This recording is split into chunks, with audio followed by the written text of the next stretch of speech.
بسم اللہ الرحمن الرحیم۔ السلام علیکم، میں ہوں محمد فہیم، اور آج ایک جملہ کافی وائرل ہوا ہے، اور وہ جملہ یہ ہے کہ ایم الولی کون ہے؟ ایم الولی کون ہے؟ اس جملے کے پیچھے کیا تاریخ ہے اور کیا وجہ ہے، وہ آپ کو آج بتانی ہے، اور اسی لیے ذرا جلدی میں بتا رہا ہوں تاکہ سب کو پتہ چل جائے کہ ہے کیا، کیونکہ ایم الولی کون ہے کے ساتھ ایک اور ہیش ٹیگ بہت ہٹ ہو گیا، وہ ہے عبدالشکور کون ہے۔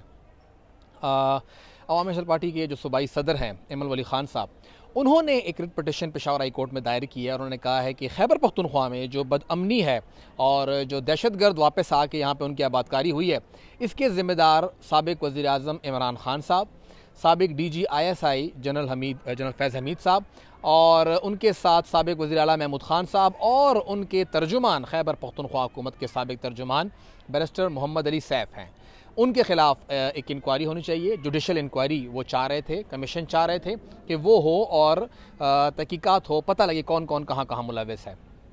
اس حوالے سے ان کی ریٹ پٹیشن تھی، اس ریٹ پٹیشن پر آج سماعت ہوئی، اور سماعت کی دو ججز نے، جسٹس وقار صاحب وہاں پر موجود تھے، اور کمرہ نمبر 4 جو کورٹ روم نمبر 4 ہے وہاں پر جسٹس عبدالشکور صاحب موجود تھے۔ جو درخواست جمع کرائی گئی تھی وہ وکیل پیش ہوئے بابر یوسفزئی صاحب، سینئر قانون دان ہیں، اور انہوں نے جب یہ جرح ہو رہی تھی یا وہ اپنے دلائل پیش کر رہے تھے تو اس دوران یہ بات ہوئی کہ آپ ہمیں جوڈیشل کمیشن بنا کے دیں۔ اس پر جج صاحبان نے کہا کہ یہ ہمارا دار اختیار نہیں ہے، یہ وفاقی حکومت کا مینڈیٹ ہے، آپ لوگ وفاق کے پاس جائیں اور پھر وہاں بات کریں۔ تو پھر وہاں پر انہوں نے کہا کہ جی ہم لوگ وفاق کا حصہ نہیں ہیں۔ تو وہاں پر جج صاحب نے کہا کہ کون ہے ایم الولی؟ مطلب ان کا سوال یہ تھا کہ ایم الولی صاحب تو خود فیڈرل گورنمنٹ کا حصہ ہیں، تو وہ کون ہیں؟ تو انہوں نے بتایا کہ جی وہ ایک شہری ہیں، ایک سٹیزن آف پاکستان ہیں، اور ایک سیاسی جماعت کے سربراہ ہیں، پولیٹیشین ہیں وہ۔ یہ ان کا جواب تھا۔ پھر انہوں نے دوبارہ پوچھا کہ کون ہے ایم الولی؟ تو اس نے کہا کہ نہیں، ہم بیسیکلی یہاں پر ایک سٹیزن کی حیثیت سے آئے ہیں۔ سامنے ہی ایم الولی صاحب موجود بھی تھے اپنے ورکرز کے ساتھ، وہ پشاور ہائی کورٹ آئے تھے، اور وہاں پر یہ سارا کچھ ہوا۔ تو وہاں پر انہوں نے بتایا پھر جو ان کے وکیل تھے بابر یوسفزئی صاحب کہ ہم لوگ نہ پی ڈی ایم کا حصہ ہیں اور نہ فیڈرل گورنمنٹ کا حصہ ہیں، اس لیے ہم یہ چاہتے ہیں کہ آپ ہمیں یہ جوڈیشل کمیشن بنا کے دیں جو کہ تحقیقات کرے۔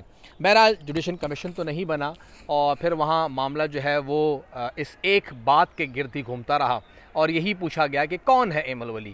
تو یہ تھوڑا بتانا ضروری تھا۔ ایم الولی صاحب بہرحال زیادہ خوش نہیں ہیں عدالتی کارروائی سے، اور یہ کہہ رہے ہیں کہ یہاں پر ماحول مجھے نظر نہیں آیا۔ انہوں نے بعد میں میڈیا سے گفتگو بھی کی، اور یہی ہوا کہ انہیں انصاف ہوتا ہوا ان کے مطابق نظر نہیں آ رہا ہے۔ فی الحال عدالت نے یہ کہا ہے کہ آپ جائیں فیڈرل گورنمنٹ کے پاس، وہ آپ کو جوڈیشل کمیشن بنا کے دیں گے، اور اگر وہاں پہ آپ کو انصاف نہ ملے پھر آپ میرے پاس آئیں۔ انہوں نے یہ بھی کہا کہ آپ ایک کام کریں، آپ جو بات کر رہے ہیں کہ ہم آپ کو کمیشن بنا کے دیں، تو یہ معاملہ وفاق کا ہے، آپ ہمیں کوئی بھی ایک پریسیڈنٹ یا پہلے سے ہوا فیصلہ لے کر آئیں، اس میں یہ پتہ لگ جائے کہ ہاں جی پشاور ہائی کورٹ کی یہ جوڈیشل بنتی ہے، تو ہم لوگ اس کے اوپر پھر آگے بات چلائیں گے۔ تو ابھی تک ویسا کچھ سامنے نہیں آیا ہے، دیکھنا ہے کہ آگے کیا ہوتا ہے، لیکن معاملہ جو ہے اب وہ وفاق بھیج دیا گیا ہے، ہدایت کی گئی ہے وفاق چلے جائیں، یہ ان کو ہدایت کی گئی ہے۔ ایم الولی خان صاحب کے حوالے سے اب یہ پورا ایک ہیش ٹیگ بن گیا، جو اے این پی کے مخالفین ہیں وہ یہ کہہ رہے ہیں کہ کون ہے ایم الولی، کوئی جانتا ہی نہیں ہے ان کو، اور پھر اے این پی نے مقابلے میں کون ہے عبدالشکور، جسٹس عبدالشکور کے حوالے سے ایک اور ہیش ٹیگ بنایا ہے۔ ظاہری بات ہے وہ اس کو مانیں گے نہیں، لیکن ان کے جو پارٹی کے نمائندے ہیں، پارٹی کے ترجمان ہیں، مختلف لیول پر، صوبائی ہو، مقامی لیول پہ ہو، انہوں نے ہیش ٹیگ میں حصہ لیا ہے، تو ظاہری بات ہے وہ ہیش ٹیگ کا حصہ ہیں۔ اور یہ کوئی پہلی بار نہیں ہے کہ ہمیں پولیٹیکل پارٹی عدالتوں کے خلاف کھڑی ہوئی تو نظر آ رہی ہے، لیکن معاملہ اصل میں یہ تھا، اور ہم چاہتے تھے کہ آپ کے سامنے پورا معاملہ رکھیں کہ آخر کون ہے ایم الولی۔